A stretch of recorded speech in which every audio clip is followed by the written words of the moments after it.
Settle in, the story starts here. My younger brother, Ethan, disappeared on a Thursday. At first, nobody thought much of it. He'd always been spontaneous. He'd disappear for a day or two, ignore calls, then show back up acting like nothing happened.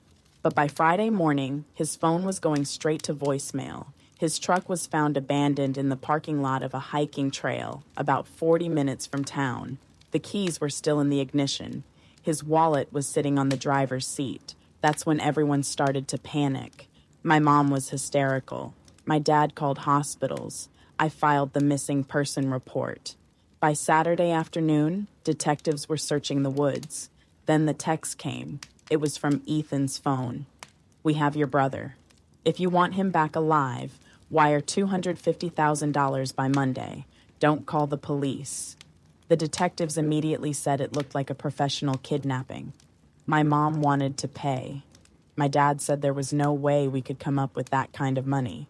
Then the argument started. One aunt offered $20,000. My cousin said he could borrow against his house. Another relative claimed they didn't have anything to give. Everyone suddenly had an excuse. I emptied nearly every dollar I had in savings. Not because I believed the kidnappers would keep their word, but because I couldn't live with myself if I did nothing. By Sunday evening, we'd only raised about $94,000.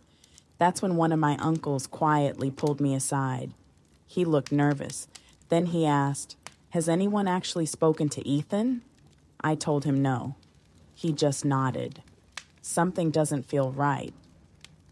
Monday morning, before we could send the money, detectives called. They told us to meet them at the station immediately.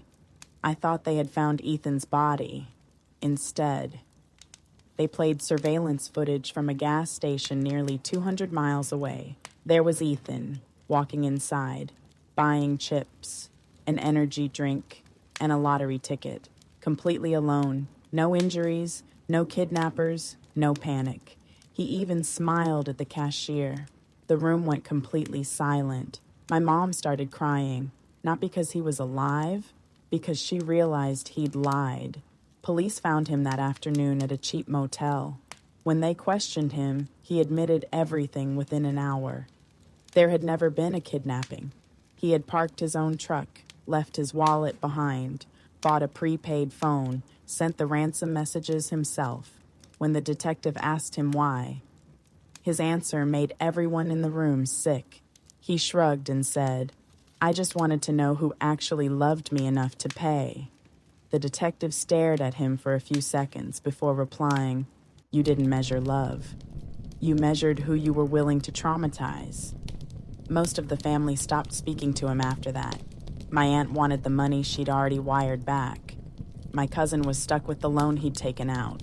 My parents spent months in therapy after believing they were planning their son's funeral. As for me, I never spoke to Ethan again. Not because of the money, not because of the lie, but because every time I looked at him, I remembered how he watched the people who loved him fall apart and waited to see who would break first. Every story leaves one question.